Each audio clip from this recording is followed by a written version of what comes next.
சமூக நீதி மலர்ந்த தமிழ்நாட்டில், அறிவாசான் தந்தை பெரியாரினுடைய முழக்கங்கள் எழுந்த தமிழ்நாட்டில், யாதும் ஊரே யாவரும் கேளீர் என்ற மனிதநேய கோட்பாட்டை உலகத்துக்கு தந்த தமிழ்நாட்டில் கௌரவ கொலைகள், ஹானர் கில்லிங்ஸ், சாதி மறுப்பு திருமணங்கள் நடைபெறும் இடங்களிலெல்லாம் கொடூரமான கொலைகள் நடப்பது மிகுந்த வேதனையை, தாங்க முடியாத துயரத்தை தருகிறது. நெஞ்சில் ஈட்டியால் குத்தியது போல் இருக்கிற அந்த காட்சியை பார்க்கிற பொழுது, பொறியியல் கல்லூரியிலே படித்த மாணவர்கள், சங்கர் என்கின்ற ஒரு தலித் சமூகத்திலே பிறந்த ஒரு மாணவன், ஏழ்மையான குடும்பத்திலே பிறந்தவர், அவர் விரும்பி ஒருவரை ஒருவர் நேசித்து, அந்த கௌசல்யா என்ற பெண் இன்னொரு சமூகத்தை சேர்ந்தவர், தலித் அல்லாத ஒரு சமூகத்தை சேர்ந்தவர், அவர்கள் விரும்பி திருமணம் செய்து கொண்டார்கள். பெற்றோர்கள் போக மாட்டேன், என் கணவனோடு தான் வாழ்வேன் என்று சொல்லிவிட்டார். கிட்டத்தட்ட 8 மாதம் ஆயிருக்கு, 8 மாத காலம் ஆயிற்று. அவர்கள் வீட்டுக்கு வந்து வீட்டிலிருந்து பொருள், ஏனென்றால் பொருள்கள் வாங்க வேண்டும், சமையலுக்கோ அதுக்கோ பொருள் வாங்க வேண்டும் என்று கணவனும் மனைவியுமாக உடுமலைப்பேட்டையிலே கடைத்தெருவு பக்கம் சென்றிருக்கிறார்கள். பட்ட பகலில் கொடூரமாக அந்த சங்கர் என்ற இளைஞனை வெட்டி சாய்த்து விட்டு, அந்த அவனை பெண் கௌசல்யாவை வெட்டி போட்டுவிட்டு, எல்லோரும் பார்க்கப்பட்ட பகலில் அறிவாளை தோளிலே சொருகிக் கொண்டு அவர்கள் மிக சாவகாசமாக இருசக்கர வாகனத்திலே சென்றிருக்கிறார்கள். மிகுந்த கண்டனத்துக்குரியது மட்டுமல்ல, நாங்கள் பொதுவாக கடும் நடவடிக்கை அரசு எடுக்க வேண்டும் என்பது மட்டுமல்ல, இப்படி ஒரு விழிப்புணர்வை, சமூக நீதிக்கான விழிப்புணர்வை, இது மிக கொடூரமானது. மனித நேயத்தை 1000 அடிக்கு கீழே குழி தோண்டி புதைப்பது மத்திய காலத்திலா நாம் வாழ்கிறோம்.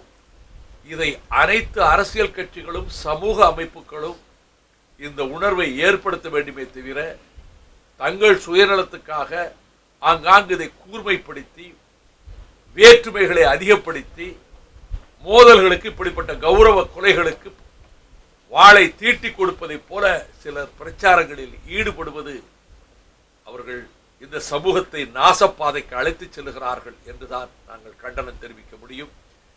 கடுமையான நடவடிக்கை இந்த கொலையாளிகள் மீது எடுப்பது மட்டுமல்ல, இத்தகைய சம்பவங்கள் நடைபெறாத அளவுக்கு சமூகத்திலே ஒரு நல்லுணர்வை ஏற்படுத்துகின்ற பணியிலே அனைத்து தரப்பினரும் ஈடுபட வேண்டும் என்பதை நான் இங்கே வலியுறுத்தி கூற விரும்புகிறேன்.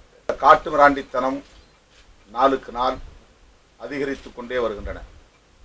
குறிப்பாக இந்த 5 ஆண்டுகளில் தென் மாவட்டங்களில் மட்டும் 600க்கும் மேற்பட்ட படுகொலைகள் நிகழ்ந்திருக்கின்றன. இதில் 70% கௌரவ கொலைகள், சாதி ஆணவ கொலைகள் என்று புள்ளி விவரங்கள் கூறுகின்றன. உடுமலைப்பேட்டையில் சங்கர், கௌசல்யா ஆகியோர் திருமணம் செய்து 6 மாதங்களுக்கு மேலாகிறது. தாயில்லாத பிள்ளை அவன் சங்கர். அப்பாவுடைய சம்பாத்தியத்தில் என்ஜினியரிங் முடித்திருக்கிறான். அந்த பெண்ணும் இந்த பையனும் ஒருவரை ஒருவர் விரும்பி திருமணம் செய்திருக்கிறார்கள். இந்த நிலையில் உடுமலைப்பேட்டை நகரத்தில் பட்ட பகலில் பொதுமக்கள் நடமாடுகிற வீதியில் மிக கொடூரமான முறையிலே வெட்டி படுகொலை செய்திருக்கிறார்கள். அந்த பெண்ணும் இப்போது உயிருக்கு ஊசலாடும் நிலையில் ஐசியு என்கிற அந்த மருத்துவ சிகிச்சை பிரிவிலே அனுமதிக்கப்பட்டிருக்கிறார். இதற்கு அரசியல் ஆதாயம் தேடும் சில சாதியவாத சக்திகளின் தூண்டுதல்கள் தான் காரணம். வெளிப்படையாக மேடைகளில் பேசுவதும், தமிழகம் தழுவிய அளவில் இந்த கருத்தை பரப்புவதும் இதற்கு அடிப்படை காரணங்களாக இருக்கின்றன. இப்படிப்பட்ட வன்முறைகளை தூண்டும் வகையில் அரசியல் செய்வோரை அடையாளம் காண வேண்டுவதும், அவர்கள் மீது கடும் நடவடிக்கை எடுக்கப்பட வேண்டும் என்பதும் இன்றைய தேவையாக உள்ளன. அரசு இதில் மெத்தனம் காட்டி வருகிறது. இப்படிப்பட்ட கொடுமைகளை தடுப்பதற்கு அரசு எந்த முனைப்பையும் காட்டவில்லை என்பது வேதனை அளிக்கிறது.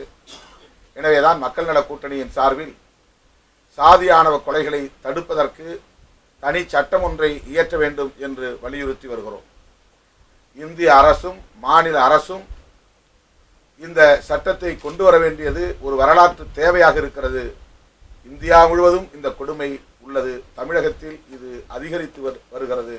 எனவே இந்த போக்கை தடுத்து நிறுத்த வேண்டும் என்று மக்கள் நல கூட்டணியின் சார்பில் வலியுறுத்துகிறோம்.